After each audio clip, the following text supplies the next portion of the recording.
Bienvenidos, futuros colegas. Esta es una presentación que tiene como propósito acercarlos al funcionamiento de rutina que tiene un laboratorio común y corriente, de los cuales en alguno de ellos ustedes probablemente van a llegar a trabajar. La idea es introducirlos en la problemática general del laboratorio para después ir acercándonos específicamente al área que nos compete, que es el área de hematología. Actualmente, en nuestra empresa Siemens Healthineers, el equipo de hematología está compuesto por 2 tecnólogos médicos, Marcos Vera y Ademir Bravo, que les habla. Estamos apoyados también por otra colega que ve otras áreas, pero que también participa dentro de hematología, que es Carolina Valenzuela. Bueno, entrando en materia, vamos a referirnos a cuál es la dinámica que afecta a la hematología dentro del laboratorio general. Lo primero es considerar que en la última etapa del análisis que se ha hecho de los laboratorios, se ha podido identificar un crecimiento de aproximadamente un 8% anual de análisis de sangre realizado. Esto implica que, de acuerdo a este incremento de análisis que llegan al laboratorio, una de las primeras cosas es mejorar la productividad, de tal manera de que el concepto aquí es hacer más con menos. Esto se transforma en una necesidad del laboratorio a la cual hay que poner atención y comenzar a trabajar en ello. Luego, si ya consideramos el tema de productividad, nos vamos a referir a la eficiencia, que es precisamente poner el foco en las tareas críticas que tiene el laboratorio. Y esas tareas críticas se refieren principalmente a la necesidad de automatizar procesos. No estamos hablando de transformar el laboratorio en una entidad absolutamente autónoma, sino que más bien que todos aquellos procesos que anteriormente se realizaban de manera manual, ahora se hagan de la manera más eficiente utilizando equipos que mejoran el proceso y que reducen la carga laboral en cuanto a el tiempo que ocupa cada una de estas tareas.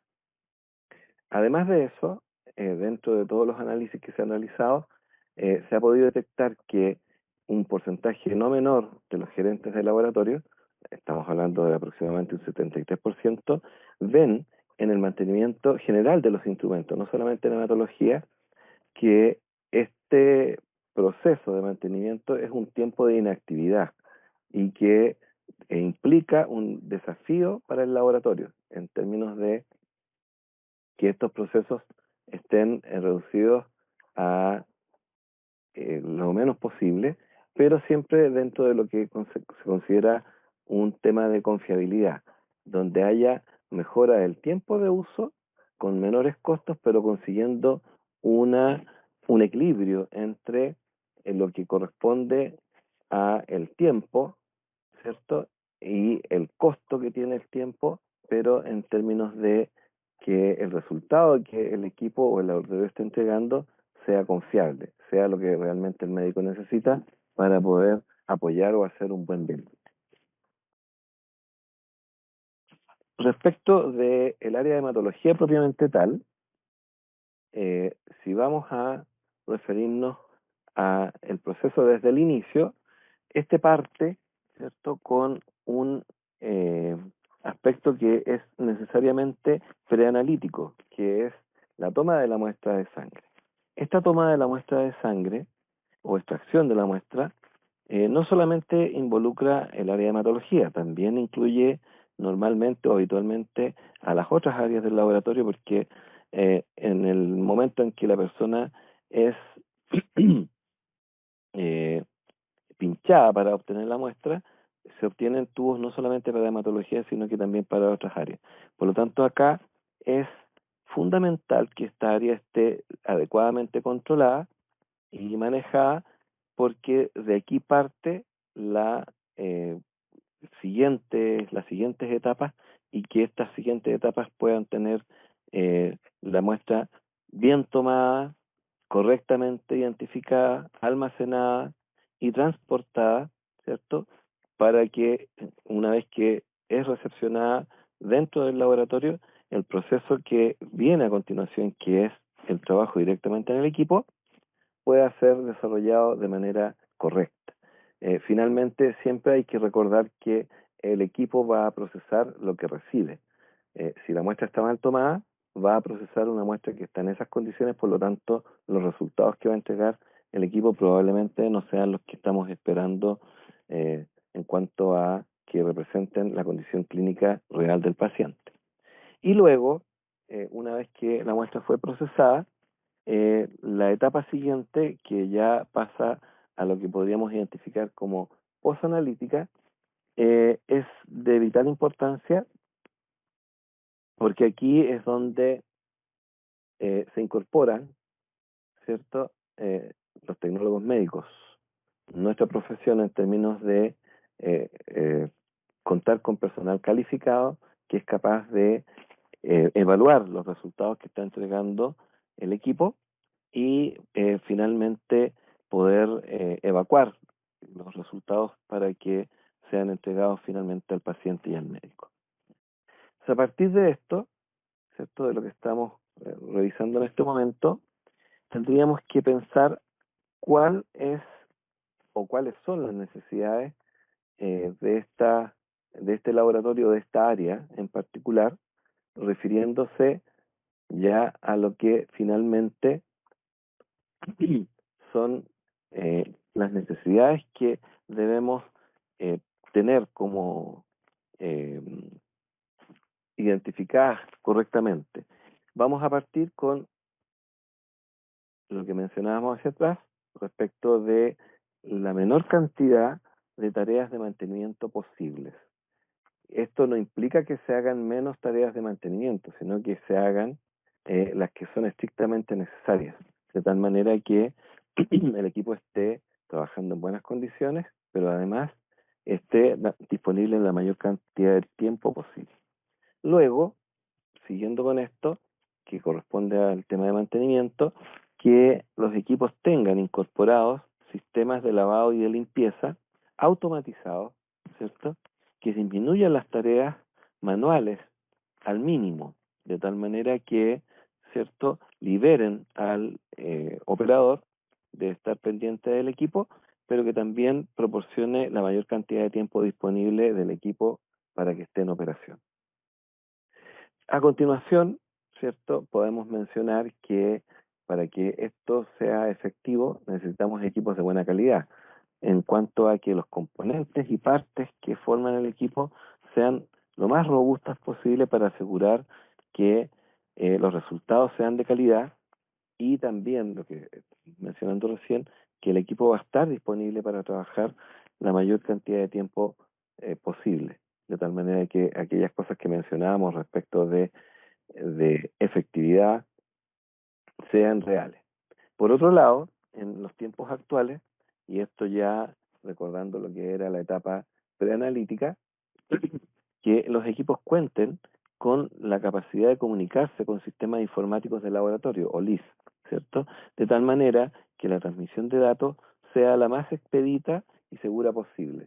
Esto implica la transmisión de datos del paciente, la transmisión de resultados de datos del paciente, de tal manera que esto sea seguro, tanto dentro del laboratorio como fuera del laboratorio, y que pueda ser recepcionado adecuadamente por el paciente y el médico. Sobre lo mismo, que el equipo cuente con sistemas remotos de vigilancia, de tal manera que se puedan mejorar los tiempos de respuesta cuando es necesario la asistencia técnica por parte del proveedor del equipo, de tal manera que no tengamos que estar esperando largos tiempos por la visita de un técnico o de un ingeniero ante una situación complicada, sino que se pueda por lo menos menos acceder para una primera intervención o para un primer diagnóstico de manera remota, para acortar los tiempos de respuesta para que el equipo quede funcionando. Y por otro lado, la capacidad de aumentar o de tener disponibilidad de nuevas prestaciones dentro del mismo equipo, ¿ya? Que no sea que partimos con un equipo y en el momento que partimos ya partimos con el máximo de prestaciones que pueda tener. No, más bien la idea es que partamos con lo que nosotros necesitamos inicialmente, pero que tenga el equipo la posibilidad de ir incorporando nuevas prestaciones o nuevos parámetros que pueden ser entregados a futuro, de acuerdo a la necesidad del mercado, de acuerdo a la necesidad de lo que solicitan los médicos. En relación a todo esto, ¿cierto? Hay una gran cantidad de equipos disponibles en el mercado, ¿ya?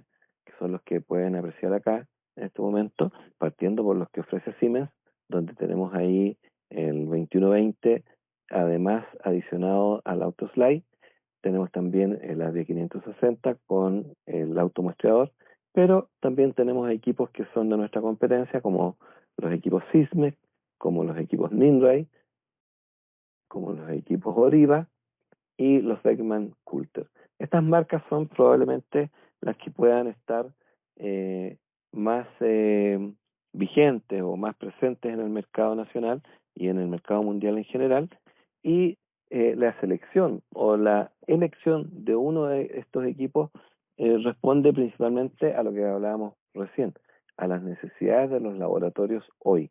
O sea, cada laboratorio puede tener algo ligeramente distinto que lo hace inclinarse por uno u otro equipo. A veces la velocidad de proceso, otras que cuente, por ejemplo, con la posibilidad de hacer reticulocitos, otra con que el equipo tenga algún sistema de autogestión en términos de, por ejemplo, si hace o no hace un frotis asociado al AutoSlide. Eso son parte de las necesidades que se pueden plantear por parte de los laboratorios y que normalmente son suplidas por los proveedores, ¿ya?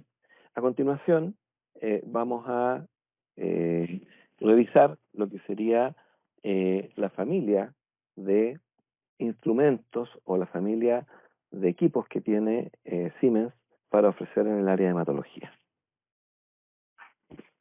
Muchas gracias, Ademir. Bueno, como ya mencionó Ademir en un principio, mi nombre es Marcos Vera, soy especialista de Siemens en la parte de hematología. Y yo estoy encargado de mostrarles, de presentarles las distintas variedades de equipamiento en el área de hematología que tiene para ofrecer Siemens, ¿ya? Como primera cosa, de izquierda a derecha, vamos a ir mencionando cada uno de los equipos y, como bien decía Demir, la elección de este equipo va a depender mucho de cuál es el foco o cuál es el universo de pacientes que recibe ese laboratorio. El primer equipo que vemos es el Advia 360, ¿ya? Que corresponde a un equipo de hematología de menor complejidad, ¿ya? En el cual principalmente se puede hacer un muestreo, un procesamiento de las muestras a través de un modo manual, ¿ya? Este equipamiento no cuenta con un automuestreador o un autosampler que puede ir agitando y procesando las muestras de forma automática, y por lo demás nos entrega 3 partes de la forma diferencial, no las 5 partes clásicas que nosotros informamos finalmente al paciente. A continuación, al lado derecho, encontramos con el Advia 560, que este sí cuenta con un sistema de automuestreador, donde el usuario puede dejar las gravilla, los tubos para procesar. Este produce un agitamiento y después también nos da las 5 partes de la forma diferencial ya completa del hemograma. Ya, a continuación tenemos el Advia 2120, ya, que es nuestro equipamiento de mayor complejidad dentro del área de hematología, y que además tiene la opción de adosarse a lo que ya mencionaba Emir, que es el AutoSlide, que es básicamente un extensor y también un teñidor de frotis, ¿ya? Vamos a ir desglosando principalmente lo que es el Advia 560, Advia 2120 y el AutoSlide en la siguiente diapositiva, ¿ya?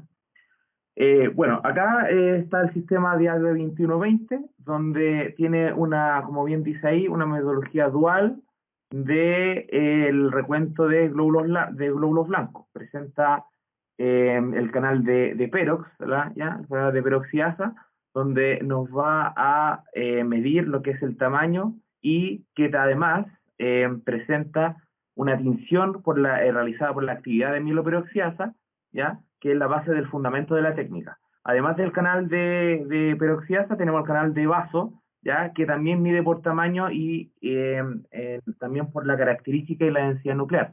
Cada una de estas metodologías, tanto la metodología de peroxiasa como la de vaso, es basado en el fundamento de la citometría de flujo, ¿ya? Basado en lo que es la difracción de la luz, y ambas mediciones son mediciones bidimensionales, ya que el haz de luz al incidir en la célula se divide en dos, que uno nos da el tamaño, como ya lo había mencionado, y el otro nos da lo que es la complejidad celular, que dependiendo del canal va a ser o mieloperoxiasa o va a ser más que nada por la característica y de la característica nuclear, de la densidad nuclear, ¿ya? Acá, bueno, rápidamente, que lo vamos a ir desglosando más adelante, está el citograma de Perox, ¿ya? Que nos presenta bueno, ahí las 5 partes de la forma diferencial, más una sexta parte, que es una cuestión muy característica del radio 2120, lo denominamos look, ¿ya? Ahí más adelante yo les voy a explicar con mayor detalle. Aquí en la primera como approach con el citograma podemos ver de que están los dibujitos de qué es lo que hay en cada una de las poblaciones, de las partes del citograma, ¿ya? Abajo también contamos con el citograma de vaso, que también tiene sus ciertas características y definiciones de qué célula hay en cada una de las poblaciones celulares, ¿ya? Ahí lo vamos a ir desglosando más adelante. La siguiente diapositiva. Entonces, vamos a empezar primero haciendo una descripción general de lo que es el sistema ADVIA 560 AL, que es de autoloader o automuestreador, ¿ya? Entonces, las especificaciones técnicas del ADVIA 560 cuenta con un rendimiento de 60 pruebas por hora, ¿ya? Cuenta con la diferencial de 5 partes de la fórmula, ¿ya? La tecnología que ocupa para hacer esta medición es por citometría de flujo, donde vamos a donde el equipo va a realizar lo que es la fórmula diferencial principalmente, ¿ya? Que esta medición es óptica y por dispersión de luz de láser, ¿ya? Contamos con la impedancia volumétrica, que es principalmente para, como dice ahí, los recuentos celulares, ya principalmente de las 3 líneas de blancos, rojos y plaquetas. Y además cuenta con el tema de la absorbancia, ¿cierto? Que es la metodología clásica que se utiliza para la medición de hemoglobina, ¿ya? Básicamente lo que ustedes conocen como la ley del Ambilibil, donde la absorbancia versus la transmitancia nos da lo que es finalmente la concentración de hemoglobina del paciente, ¿ya? ¿Alguna otra característica? En el caso de las muestras, requerimos tener un volumen mínimo de 110 microlitros, ¿ya? Como les mencionaba, cuenta este ADVIA 560 con un modo automático de autocargador, y también en caso de que tengamos una muestra escasa o que queramos pasar alguna muestra de mayor urgencia, ¿ya? O para en caso práctico para el proceso de los controles de calibraciones, se ocupa un modo manual, tubo cerrado y tubo abierto, ¿ya? En el tema de los reactivos, destacar que los nuevos contadores hematológicos y específicamente los últimos contadores que tiene Siemens cuentan con reactivos que están libres de cianuro. Uno para proteger al mismo usuario de cualquier tipo de accidente biológico, y además por un tema más que nada medioambiental, ¿ya? Eh, Control de calidad, presenta tabla de datos donde se puede ir revisando las desviaciones estándar, el coeficiente de variación que va presentando el equipamiento, ¿ya? Esto es importante desde el punto de vista de control de calidad, ir monitoreando de que el equipo está midiendo correctamente, y además esta presentación de los datos se puede ver en forma de los gráficos de Levitin, ¿ya? Ya la parte como más informática cuenta con una interfaz multilingüe bastante amigable, muy fácil de usar el equipamiento, y además cuenta con una capacidad de almacenamiento de hasta 100.000 registros, ¿ya? Esto nos quita también el hecho de que se pueda respaldar ciertas cosas a través de una unidad de almacenamiento externo, ¿ya? Bueno, acá tenemos una pantalla típica de un resultado de un paciente en el ATI 560, donde vemos acá la parte del citograma. Siempre que hablamos de citograma, hablamos de una medición bidimensional, ¿verdad? Donde en el eje X vamos a ver lo que es siempre la complejidad y la granularidad, ¿ya? Y en el eje Y siempre vamos a ver lo que es el tamaño celular, ¿ya? Bueno, ahí contamos con esa con ese citograma ejemplo que donde dice DIF, ¿ya? Donde están las 5 partes de la fórmula diferencial, siendo la nube fucsia los neutrófilos, más abajito encontramos los eosinófilos, con esos puntos amarillos, hacia el lado izquierdo de los neutrófilos, usando como los neutrófilos como la referencia, nos encontramos con los monocitos, con esa nube verde, ¿cierto? Y finalmente nos encontramos con la nube celeste, celeste-azul, que corresponde a los linfocitos. Ya más abajo ven esa nube negra que está ahí, es más que nada ruido o interferencia que puede haber en el equipamiento, ¿ya? En el citograma de vaso, lo mismo, se mantiene la misma lógica del citograma, donde tenemos una medición bidimensional, donde mantenemos en el eje X lo que es la complejidad y granularidad, y en el eje Y lo que es el tamaño y el número celular. También contamos con histogramas, que ya un histograma es una medición bidimensional, donde se mantiene de todas maneras la lógica del tamaño con también respecto al número de células. Esto más que nada, estos histogramas se ocupan para ver que existe una buena diferenciación entre lo que son la población de las plaquetas y de los glóbulos rojos, ya que no olvidar, como ya lo mencionaba anteriormente, eh, se ocupa la tecnología de impedancia volumétrica. Por lo tanto, es siempre importante chequear esta información extra que nos da el equipamiento, ¿ya? Siguiente. Entonces, ahora vamos a hablar en mayor detalle de lo que es el ADVIA 2120, que como les mencionaba anteriormente, es el equipamiento que más completo y que está enfocado más que nada a laboratorios que sean de alta complejidad, tanto por la cantidad de muestras como también por el tipo de muestra, tipo de paciente que nos pueda llegar al laboratorio, ¿ya?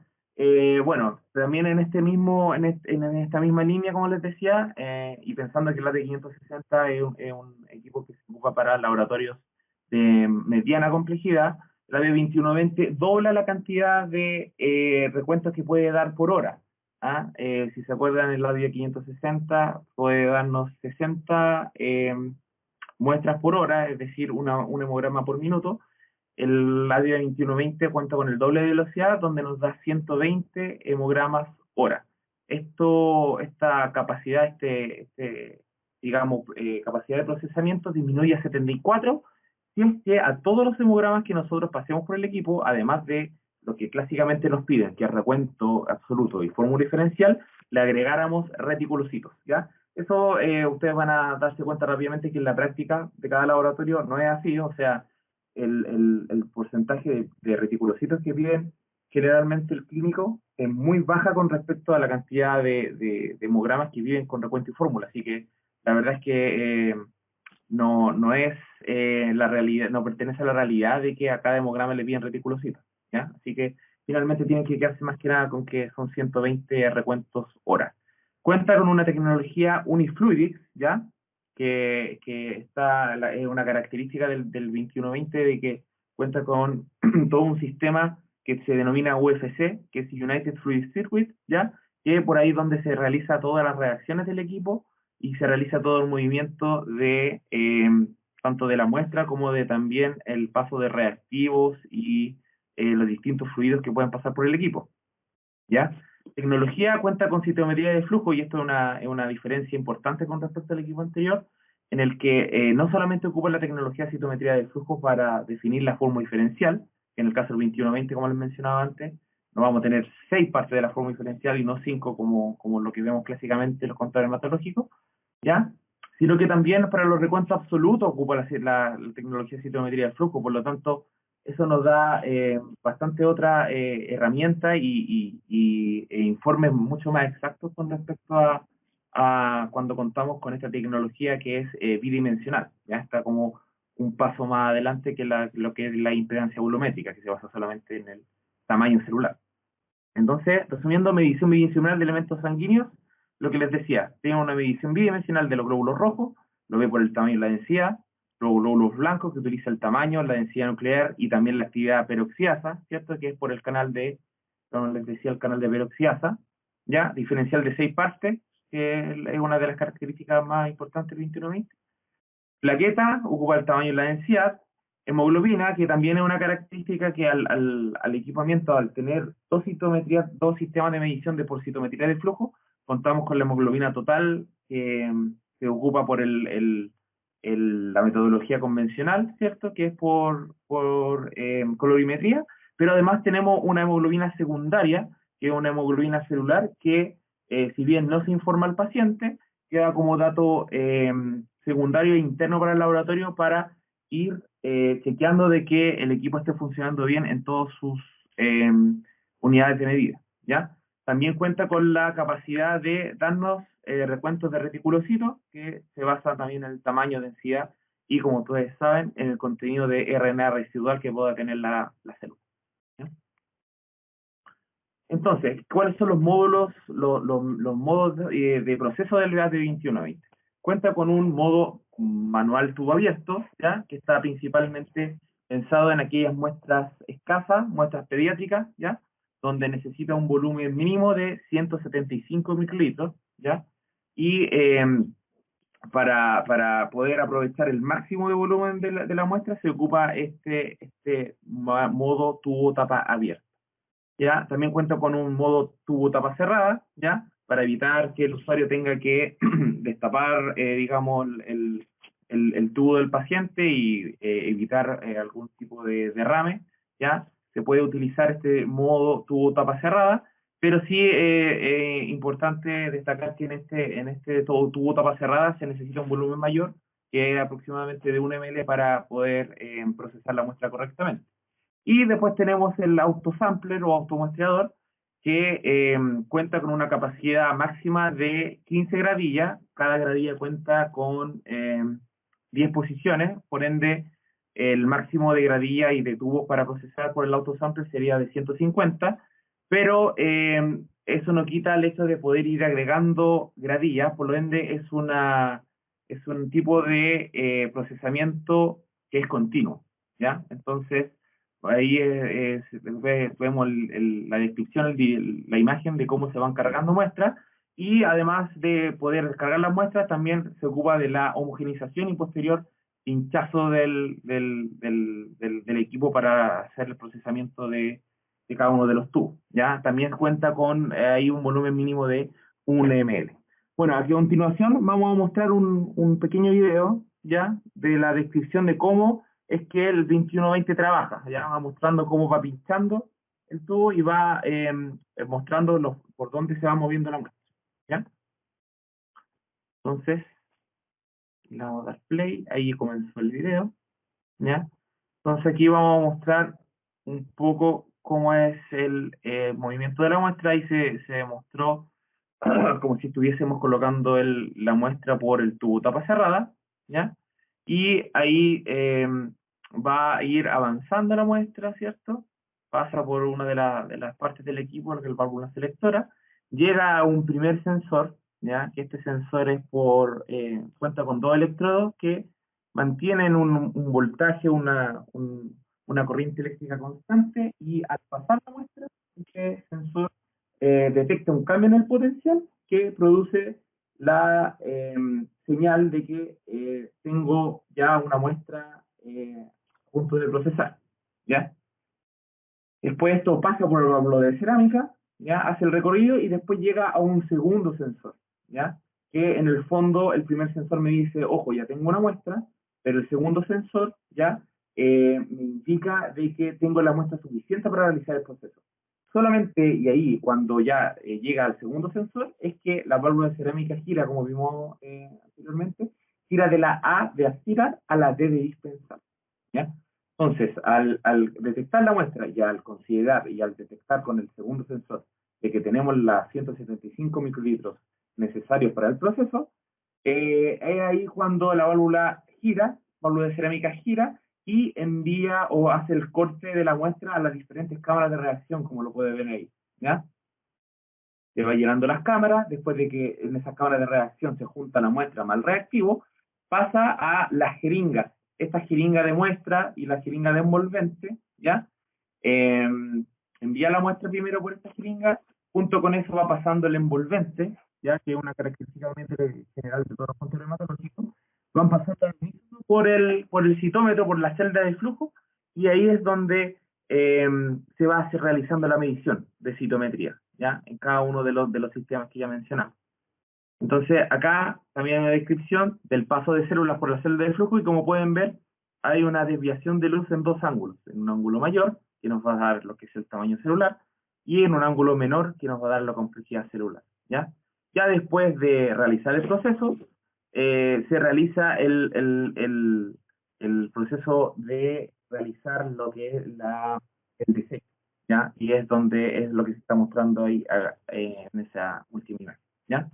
Eso sería como a grandes rasgos cómo se realiza un procesamiento de la muestra dentro del equipo, ¿ya? Entonces, tres sistemas analíticos, cosa que ya me habíamos mencionado, pero vamos a describirlo un poquito más. Sintometría de flujo con lámpara de diodo láser para los canales de medición de glóbulos rojos, plaqueta, basofilia, de paréntesis globularidad, y además de reticulocitos, ¿ya? Citómetro de flujo con lámpara de tuxteno para el canal de peroxiasa, que principalmente nos va a dar lo que es la fórmula diferencial, pero también nos va a proporcionar un recuento secundario del leucocito para también ir viendo y controlando de que el equipo esté funcionando bien en todos sus sistemas de medición. Fotocolorímetro para la medición de hemoglobina, que es el método convencional, como les mencionaba anteriormente, y que también podemos ir chequeando que esté correctamente la medición con una hemoglobina celular o hemoglobina secundaria que nos proporciona el citómetro de vaso, ¿ya? Entonces, análisis bidimensional de los glóbulos blancos, ¿ya?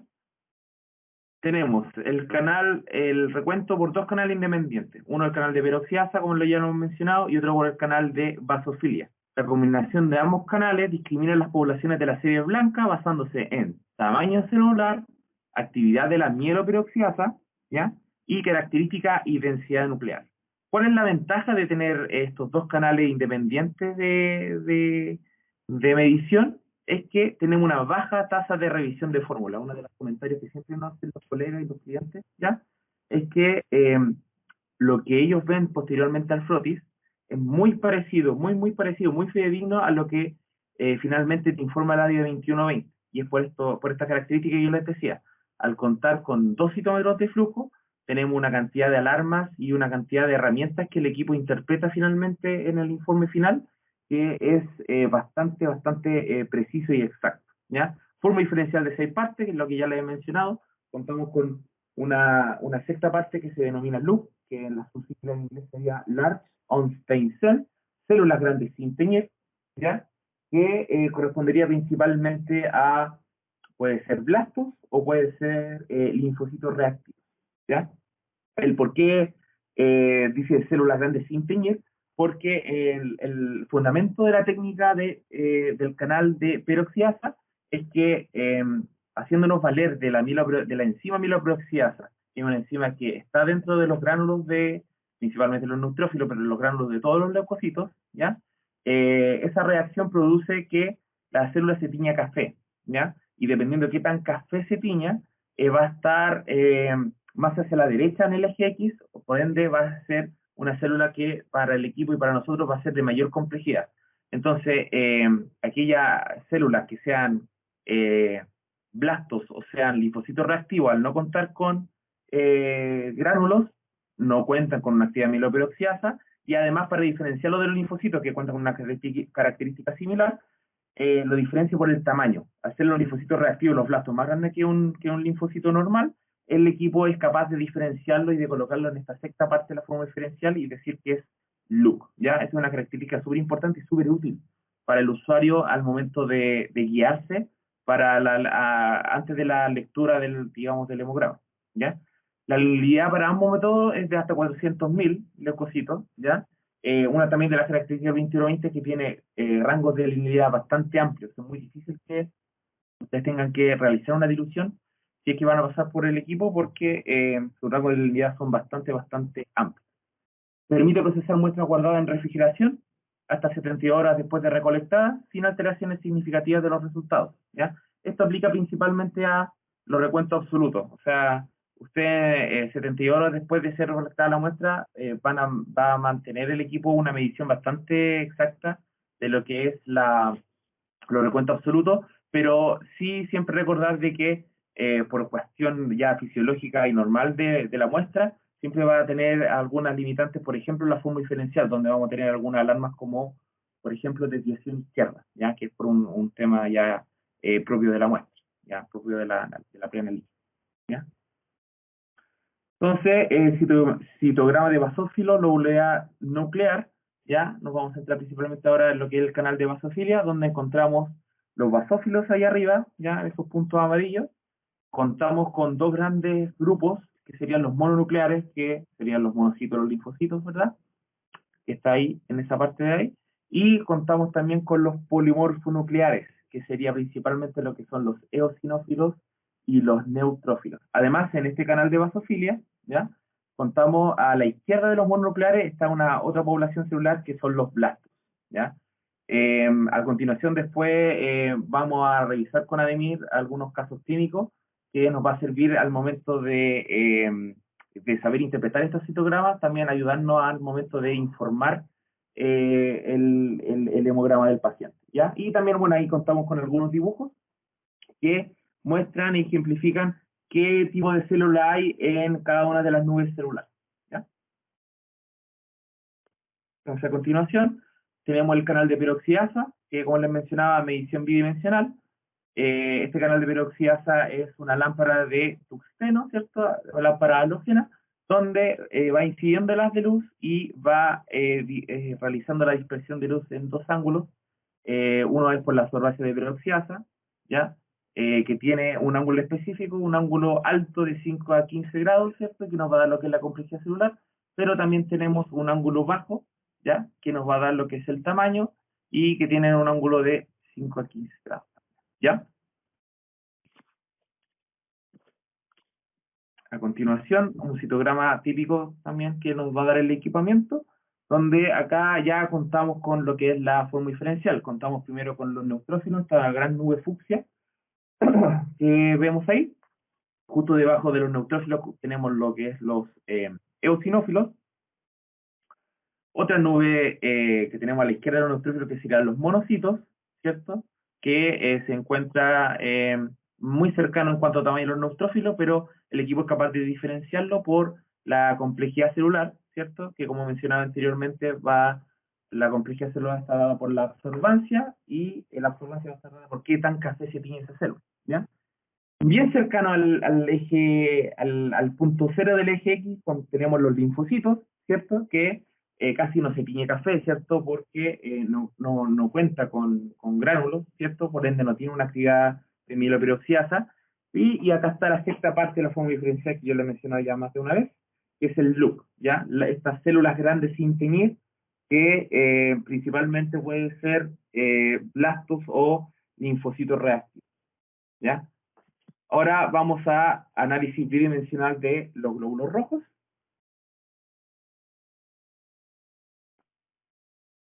Y ya cosas que hemos descrito, análisis bidimensional de los glóbulos rojos por contacto citometría. Tenemos una doble medición de hemoglobina, que es la convencional colorimétrica más la celular, ¿ya?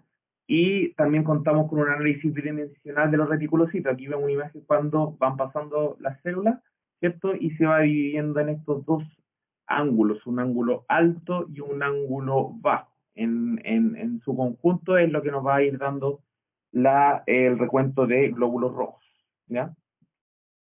A continuación aquí tenemos un citograma de los glóbulos rojos, donde cuenta con diferentes interpretaciones. Contamos en esa parte central con aquellos glóbulos rojos normocíticos normocrómicos, ¿ya? Y también viendo la interpretación de este citograma podemos ir viendo, ahí está lo que está señalado, lo que es los normocíticos normocrómicos, pero también podemos ir viendo, dependiendo de cómo está la tendencia de la nube, podemos ir viendo que puede contar con macrocitosis, ¿cierto?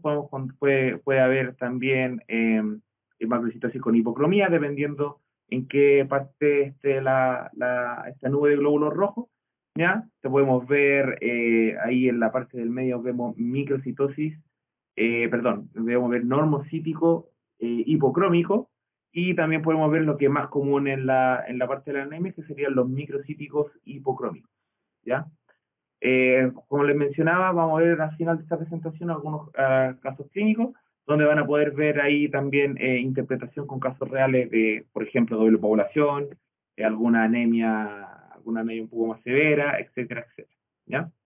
Ahí también podemos ver lo que son los histogramas, donde una representación unidimensional de lo que es el volumen o el tamaño, que obviamente va a tener directa relación con lo que es la BCM, ¿ya? Y también vemos el tema de lo que es la concentración de la hemoglobina, que en el caso de los glóbulos rojos, cuando hacemos un análisis de la complejidad celular, tiene la directa relación con lo que es la concentración de hemoglobina, ¿ya?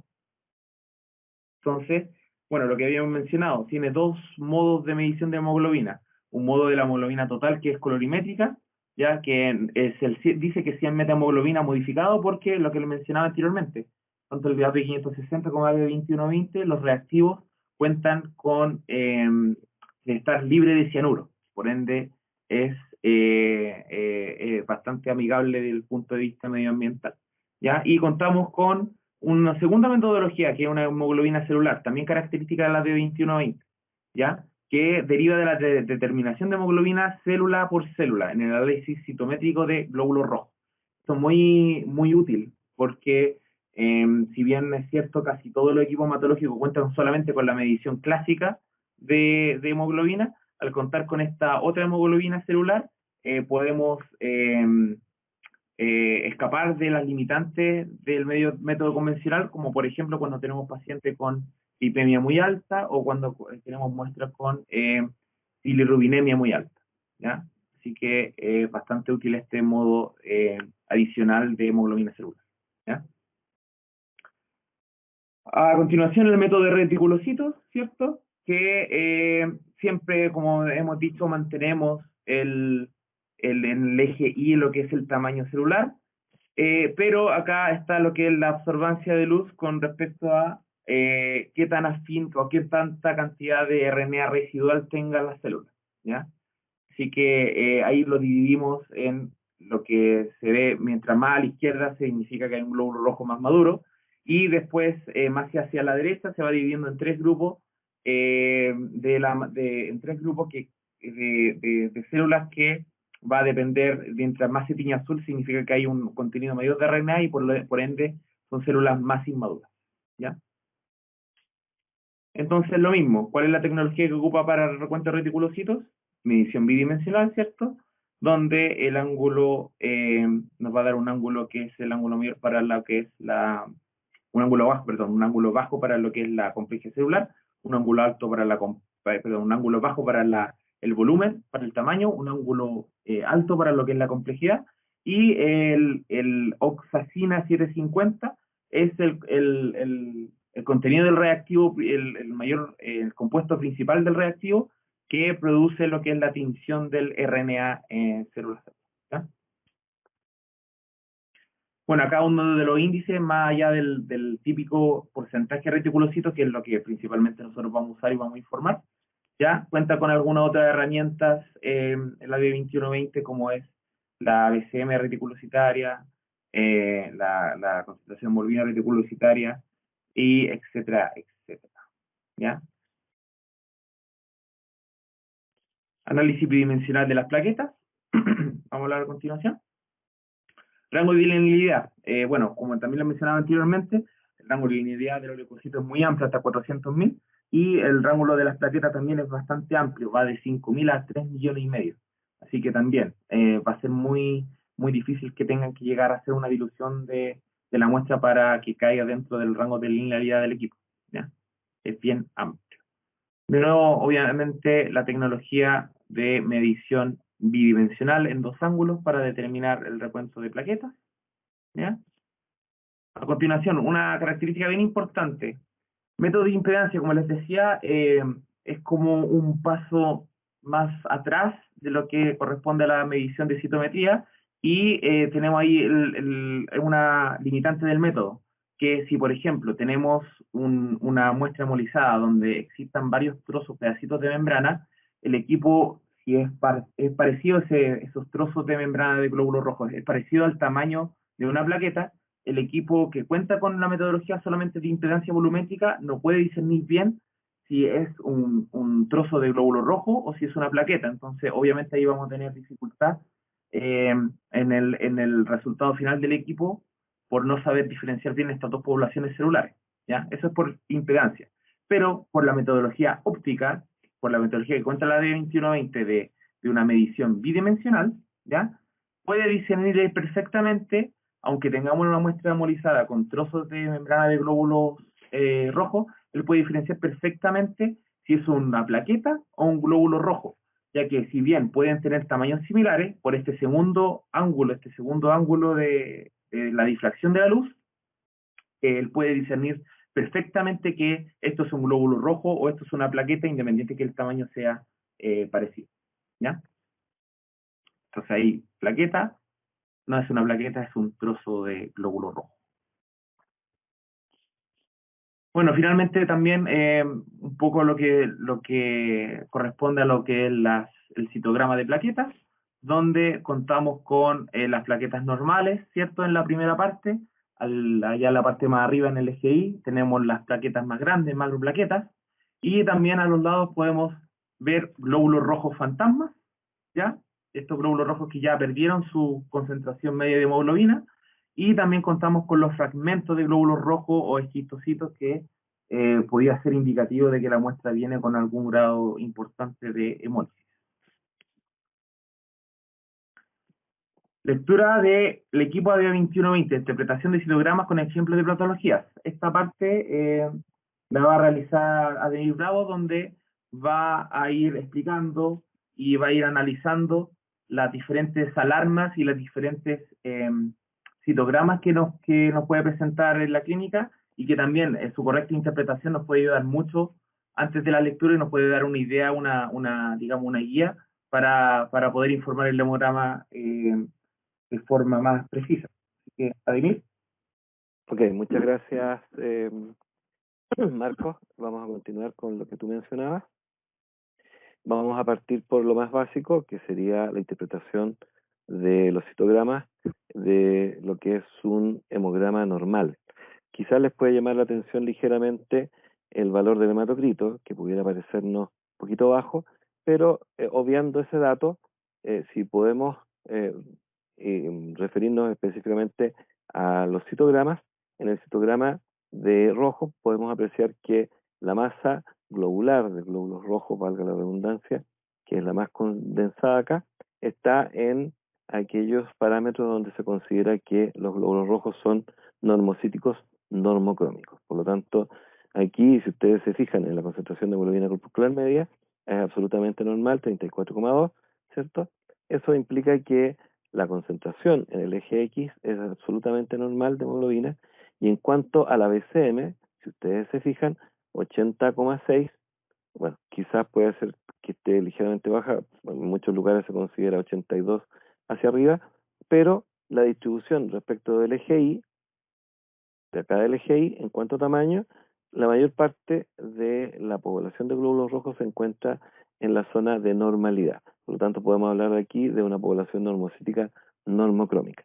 Respecto de el citograma de vaso, que es el que nos entrega el recuento total de blancos, como bien mencionaba Marcos, también en el eje Y tenemos el tamaño celular y en el eje X la complejidad, y aquí lo que estamos viendo es el tamaño de los núcleos, ¿ya? ¿Cierto? En cuanto a si son primero mononucleares o polimorfonucleares, pero además, ¿cierto?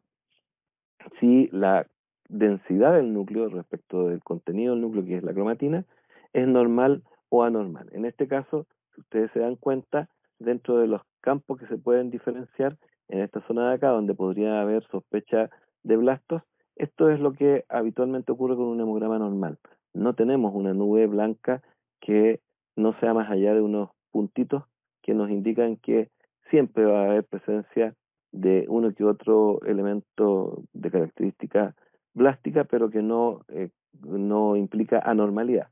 Sobre este límite, que sería de las características nucleares de la mayor parte de los glóbulos blancos, se ubican lo que serían los basófilos, que se incorporan luego al resto de la información que entrega el canal de Perox, para finalmente darnos el recuento de basófilos que participan en la fórmula diferencial.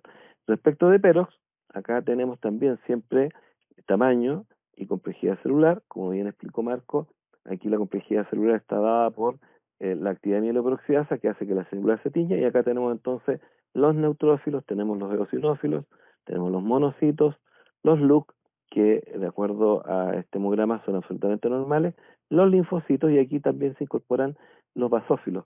En cuanto a tamaño y en cuanto a características de tinción con mieloperoxidasa, no tienen la actividad de mieloperoxidasa. Por lo tanto, los basófilos, que además por cantidad son muy poquitos, no influyen ni constituyen ningún inconveniente para que sean incorporados a esta zona, porque además son contados acá, ¿ya? Finalmente, esta zona de acá es ruido. Aquí en esta zona de acá podría haber eventualmente la presencia de hematíes nucleados, si es que existieran, y en este rombo de aquí podría haber la presencia de plaquetas aglutinadas, si es que las hubiera, ¿ya? En el caso de una muestra mal tomada, de mal agitada, una vez que se tomó, ¿cierto? Cuando hablábamos de las características eh, previas al, ah, previas al análisis de la muestra, a lo que corresponde a la parte preanalítica, ¿cierto? Esas son importantes cuando no se respetan y pueden influir en el resultado. Finalmente acá tenemos lo que sería la representación en el frotis de este hemograma, que es absolutamente normal. No hay elementos grandes ni pequeños exageradamente, no hay esquistocitos, los glóbulos blancos son normales, ahí tenemos eosinófilos, aquí tenemos neutrófilos, tenemos un monocito, ahí tenemos un basófilo, ¿cierto? Y aquí probablemente un linfocito mediano. Por lo tanto, esto es la representación más típica de lo que sería un citograma o digamos el caso clínico de lo que serían los citogramas de un hemograma normal, ¿ya? Respecto de eso, ahí uno puede revisar los recuentos, recuento de rojo, la hemoglobina, el hematocrito, la BCM, la HCM, CHCM, que es la calculada, versus la CHCM, que es la medida, lo que explicaba Marcos, que desde esta CHCM medida, cuando los glóbulos rojos pasan por el citómetro de flujo, después se obtiene la hemoglobina corpuscular, ¿cierto? Y acá, en respecto de la serie blanca, está el recuento de blancos por vaso, que sería el recuento de blanco secundario por Perox. El equipo compara siempre estos dos resultados, y si se superan un rango que está definido, entonces entrega la alarma de error de comparación, y si esto es solo de una muestra, no hay dificultades, uno puede analizar la muestra, pero si esto empezara a presentarse en todos los hemogramas, entonces quiere decir que podríamos tener alguna dificultad en la medición de este o de este de acá. Para eso utilizamos, ¿cierto?, el control de calidad, que nos va a decir si tenemos alguna dificultad en la medición de los blancos por vaso o de los blancos por pero, ¿ya? Esto entonces es el caso típico de un hemograma normal. Vamos a ir a la muestra siguiente, que aquí nos muestra una anemia microcítica hipocroma, y aquí podemos ver inmediatamente las diferencias. Aquí la nube de glóbulos rojos está de este umbral, que hacia la izquierda representa en el eje X la complejidad celular, que es la concentración de hemoglobina corpuscular media, nos muestra una población importante de glóbulos rojos que están siendo hipocromos, con una concentración de hemoglobina corpuscular media baja. También tenemos desde el umbral, desde esta línea, que es el umbral en el eje Y de tamaño, todo lo que está por aquí debajo es microcítico, por lo tanto también tenemos presencia de una cantidad importante de glóbulos rojos que son microcíticos. Y acá están las alarmas: microcitosis de 2 cruces, hipocromía de 3 cruces, anisocitosis, porque tenemos una distribución importante en cuanto a tamaños de glóbulos rojos, y HC-bar, que correspondería a la variación de la concentración de hemoglobina, o sea, estaríamos hablando de lo que corresponde a la anisocromía, no a la anisocitosis, sino que a la anisocromía. Acá tenemos la representación de lo que podríamos ver nosotros en el frotis, donde francamente tenemos primero una hipocromía muy notoria, después una diferencia de tamaño bien notoria, ahí por ejemplo se aprecia perfectamente bien lo que nos indica la anisocitosis, ¿cierto? Las plaquetas que están presentes y obviamente lo que implica ya eh, para hacer el diagnóstico clínico que corresponde a lo que se le entrega al médico. Si ustedes se fijan acá, la concentración de hemoglobina corpuscular media calculada, que es la que se informa, está en 29.7, por lo tanto, está baja y nos está confirmando el diagnóstico. La concentración de hemoglobina corpuscular media medida también está baja, 29,9, por lo tanto es coincidente absolutamente con el cuadro clínico.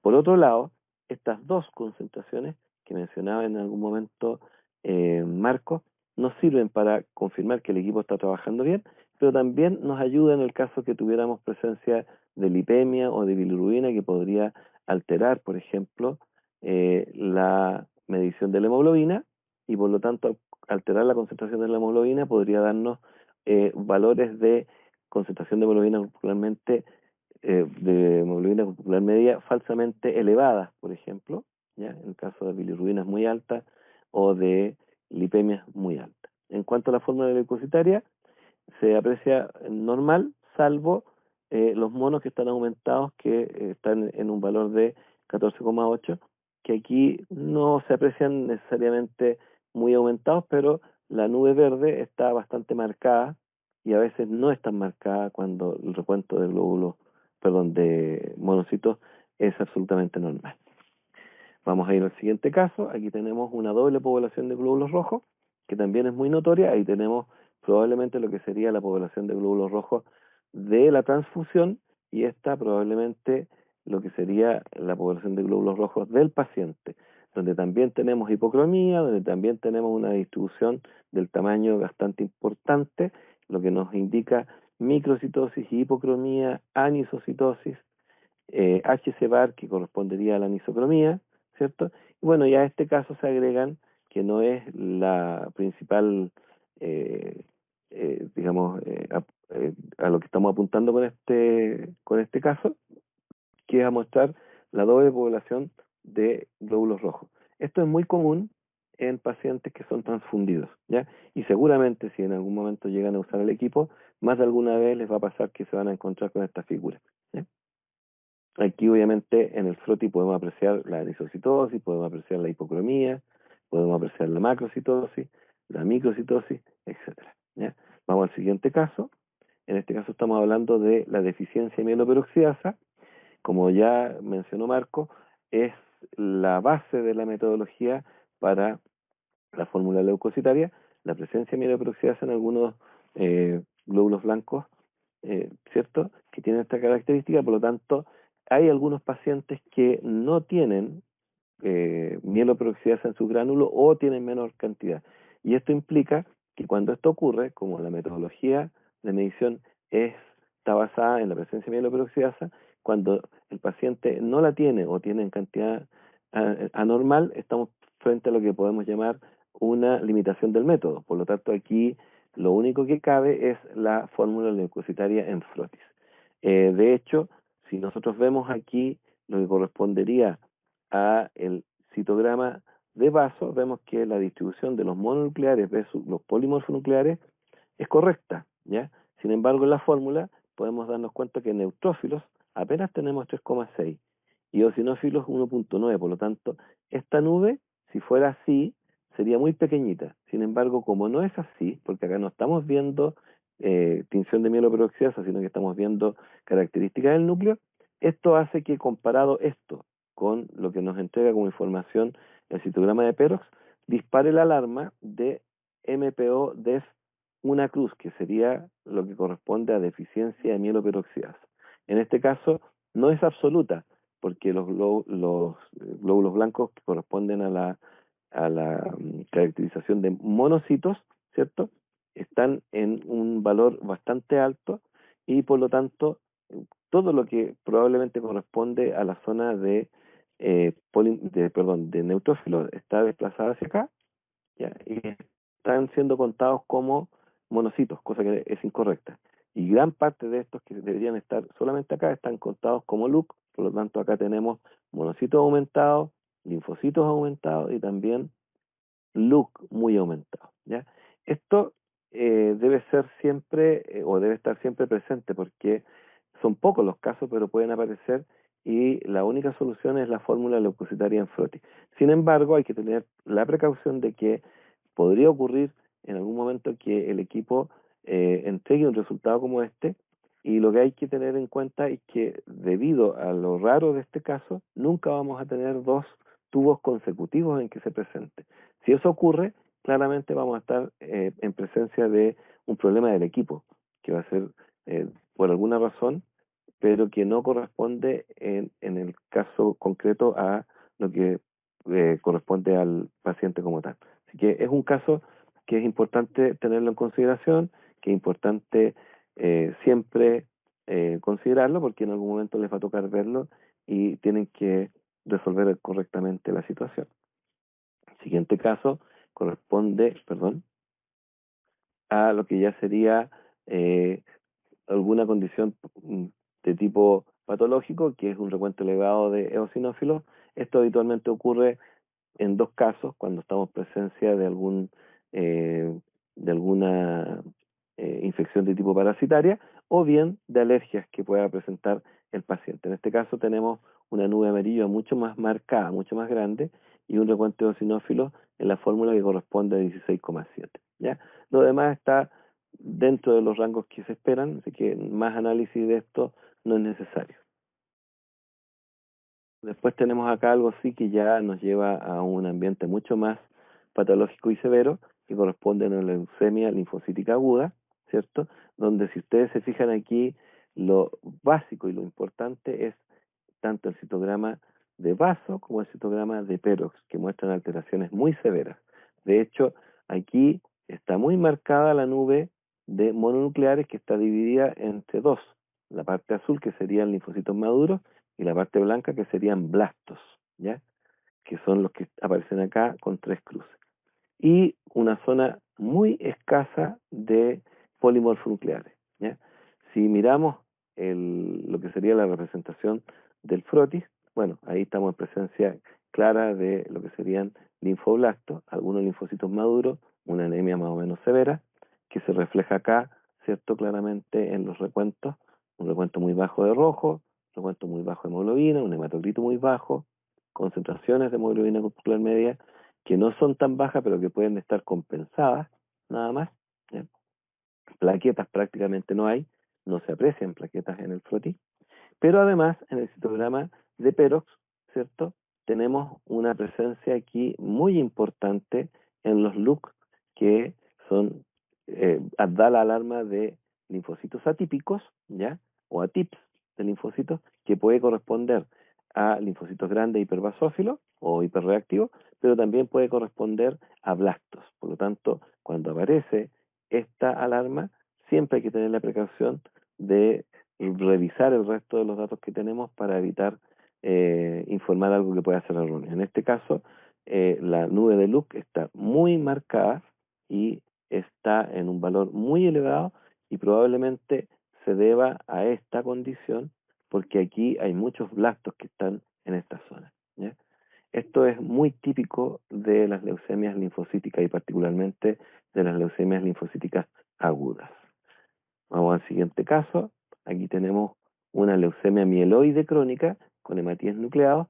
También aquí tenemos características que son muy propias de los citogramas. En el caso del citograma de vaso, tenemos, al igual que la vez anterior, una zona muy marcada de color blanco, que es donde se ubican los blastos, que aparecen acá dentro de las alarmas, blastos dos cruces, ¿cierto? Tenemos ahí los mononucleares, luego los polimorfonucleares, donde aquí, curiosamente, los eh, glóbulos rojos nucleados se ubican en esta zona debido a que, por la característica de la cromatina, que es muy compacta, semejan lo que el equipo interpreta como un, eh, como un neutrófilo polilobulado con cromatina muy pigmótica, muy intensa. Por eso los ubica en este caso en este citograma los ubica en esta zona.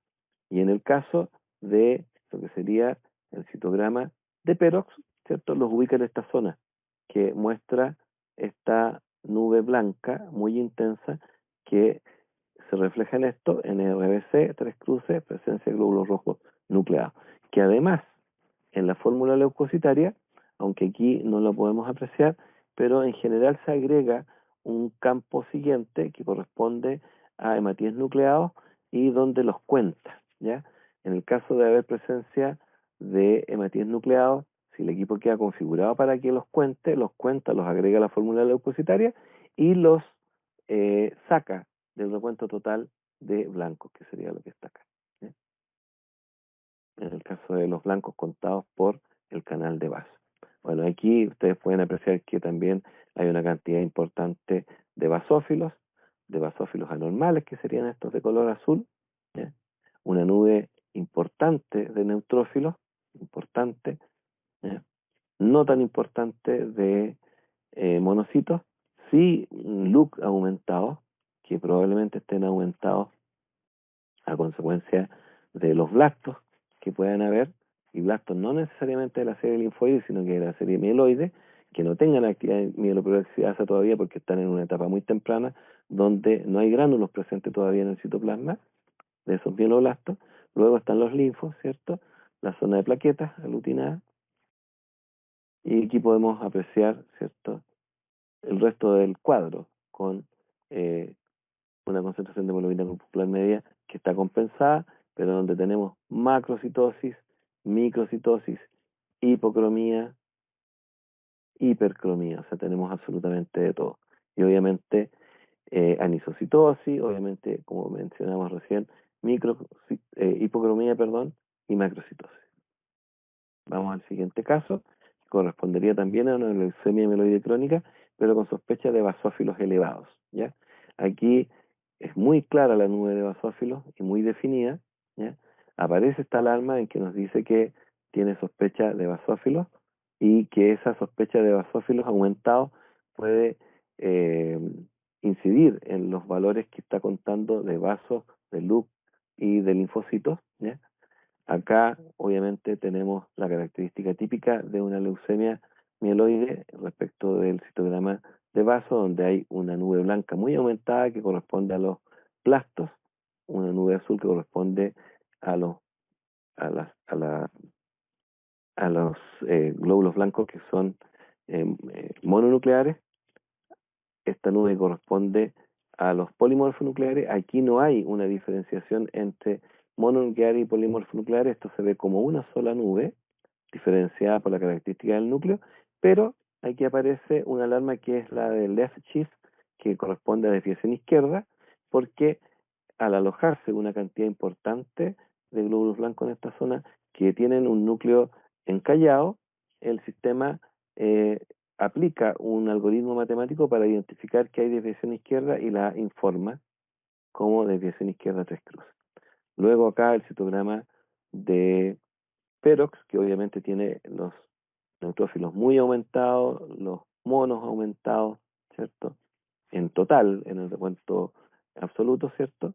Los LUC también aumentados, los linfocitos, aquí hay una buena presencia también de eosinófilos, que porcentualmente no hace un gran número, pero que en el total contado, ¿cierto? Estamos hablando de 42.000 blancos, en lo que es el recuento absoluto de cada uno de estos elementos, sí está alterado. Obviamente aquí en la nube de glóbulos blancos es absolutamente dispersa, perdón, de glóbulos rojos absolutamente dispersa, con una anisocromía y una anisocitosis muy marcada, con hipocromía, ¿cierto? En esta zona de acá, con macrocitosis, que corresponde a toda esta zona de acá, ¿ya? Esto es un caso clínico correspondiente entonces a una mieloide crónica con vasos aumentados. Tenemos una leucemia promielocítica, que ya es un poquito distinta porque tenemos elementos más maduros, no tenemos tanta presencia de blastos, la nube de blastos es mucho más pequeña, ¿cierto? Sí, la serie roja se ve tan alterada como en la anterior, sí tenemos presencia de macro, de hipocromía importante, tenemos anisocromía también, ¿cierto? Desviación izquierda, porque esto es como una sola nube que está diferenciada por la característica del núcleo respecto de los que son mononucleares y polimorfonucleares, pero aquí no hay una diferenciación eh, típica de los que son propiamente mononucleares y los que son propiamente mononucleares por la presencia de células encallado o baciliformes. Por lo tanto, esto, aplicando el algoritmo matemático que usa el sistema, nos describe una desviación izquierda de 3 cruces. Acá tenemos la presencia de granulocitos inmaduros que se pueden apreciar en esta zona y que son tanta cantidad en la zona de que corresponde a los neutrófilos como a los que corresponden a los eosinófilos. ¿Ya? Vamos a la siguiente. Aquí ya vamos a entrar a lo que sería el equipo AutoSlide que se asocia, como bien decía Marcos, al 2120 y que nos proporciona la opción de tener la posibilidad de extender y teñir láminas. ¿Ya? Las especificaciones técnicas del AutoSlide es que nos permite confeccionar frotis y también teñirlo según especificaciones que nosotros podemos definir en el software que maneja ambos equipos.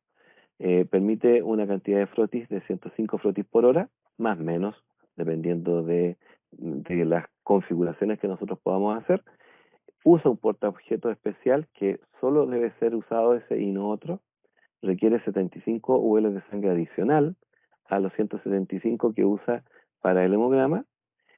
Usa una cinta especial, que es un rollo, que se va desplazando para que cada una vez que se desplace sea una porción limpia de la cinta que actúa como el portaobjeto o el cubre objeto que nosotros usábamos para hacer la extensión.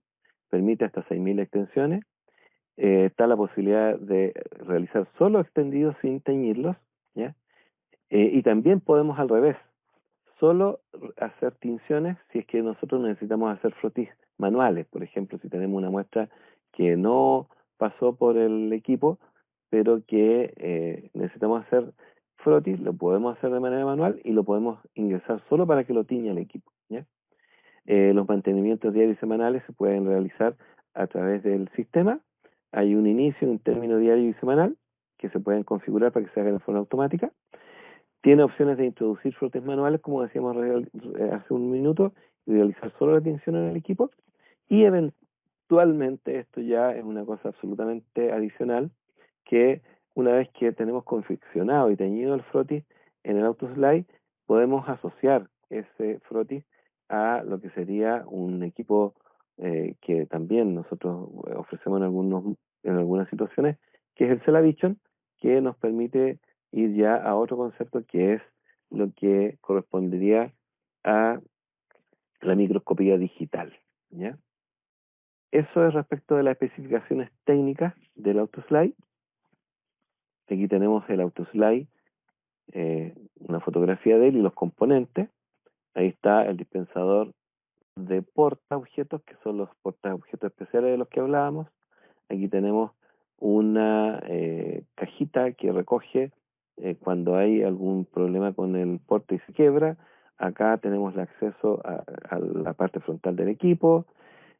Aquí tenemos el cargador de gradillas donde el equipo recibe los frotes una vez que están hechos. Acá tenemos la bandeja de salida, etcétera. Esto sería lo que corresponde al AutoSlide. Y aquí a continuación nos está mostrando lo que sería el extendido, sin teñir. ¿Ya? Esto es un extendido típico de AutoSlide que luego, una vez que se tiñe, ¿cierto?, queda listo para ser analizado en el microscopio o eventualmente, como decíamos recién, también podría ser puesto en el equipo Celavision para que se haga microscopía de tipo digital. ¿Ya? Eso es respecto de las características tanto del ADIO 2120 solito como también el ADIO 2120 asociado al AutoSlide. Muchas gracias por la atención. Esperamos que esta cápsula les sirva. Vamos a estar disponibles en algún momento, cuando sea necesario, para responder a todas las consultas y a todas las inquietudes que ustedes puedan tener.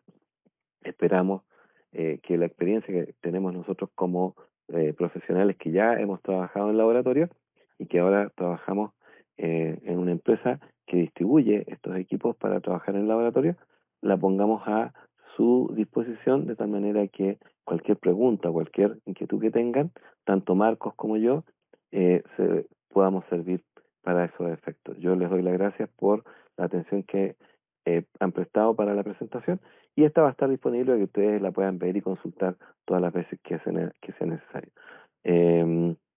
Como Ademir Bravo les doy las gracias y les ofrezco toda la colaboración que sea necesario. Marcos, por favor.